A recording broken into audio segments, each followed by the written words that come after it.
Hi, my name is David Mendonça. This is a short presentation, a perspective on how knowledge is cultivated. We'll go over a few components of knowledge management, some knowledge management models, and how they might fit. Knowledge is developed over time with experience, and on entry, individuals possess experiences that may give them prior knowledge, and they may start out at a lower level or higher level. And as the years progress, in a profession or during a course, we hope that knowledge will continue to increase. In some cases, it doesn't drop, true learning curve, and ultimately, over the course of time, we expect that this knowledge base will continue to increase.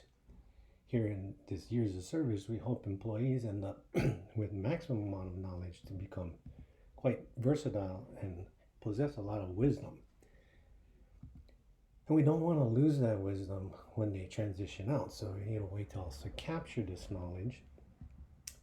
We definitely don't want to see individuals that came in with a knowledge base of um,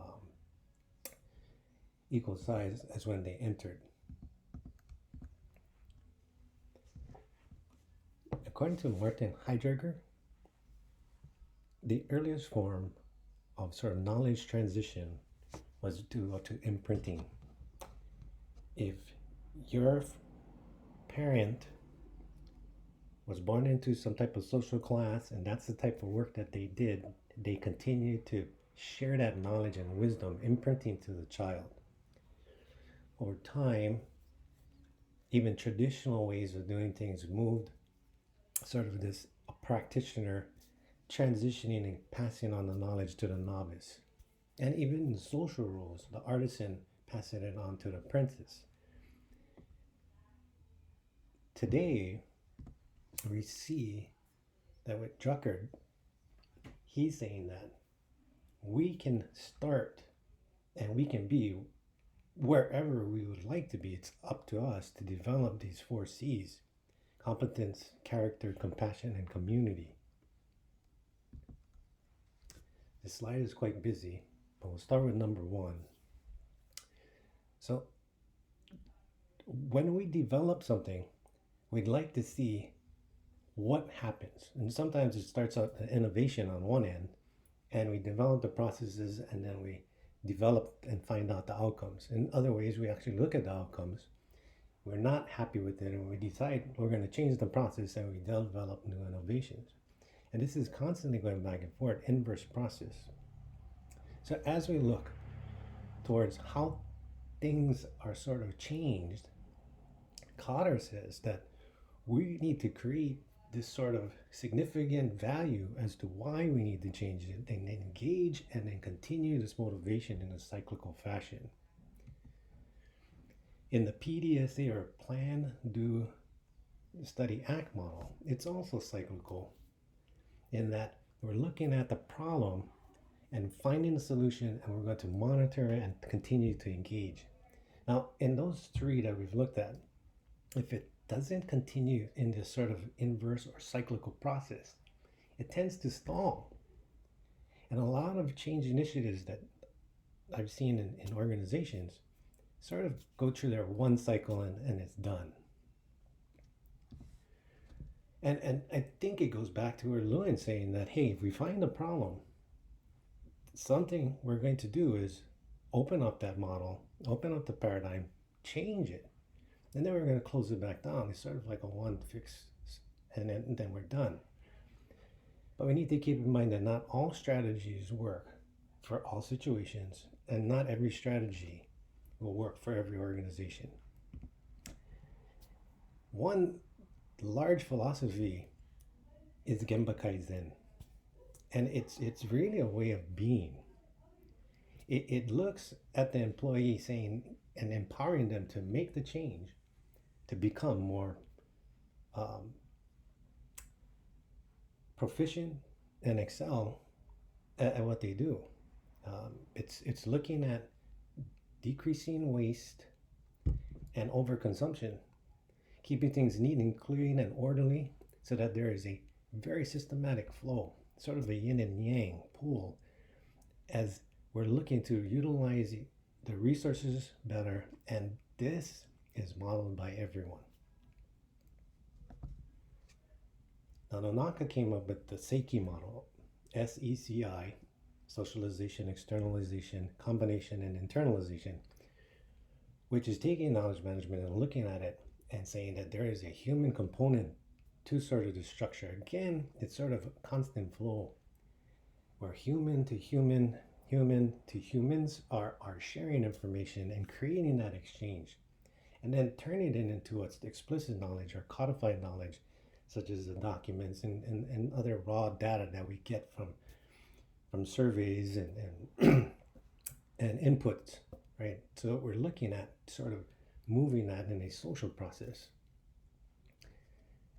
And the last one here, and then there are many, is just to say that in this ADKAR, there are many different steps to follow, all in learning how knowledge flows. And again, like I said, some of this is based on the human aspect. And so we need to look into the humans and how we're exchanging that knowledge. One model is called the WIG model here. And this looks at also the socialization human processes, looking at starting from the novice all the way up to the master, where the novice is unaware of where this knowledge is stored, how to assess it, and how to access it. And as they continue to build up expertise and mastery, it's understanding how the knowledge is pooled, how we can apply it, where are we building it, and who's holding it. It's so that when we look at the knowledge building process, that it's reliable, resilient, and reasonable to what we're doing and how we're performing.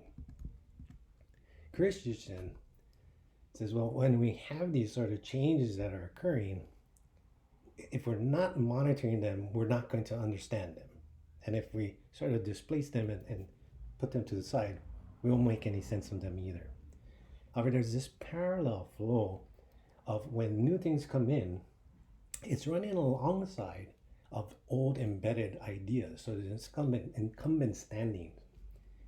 If we don't go through the understanding that the novel ideation and the novel innovation, this novel strategy of transferring knowledge, if we don't understand it, helping, making sense of why it's important, we tend to draw back onto the embedded ways of doing things. And no model will help us move our knowledge base forward.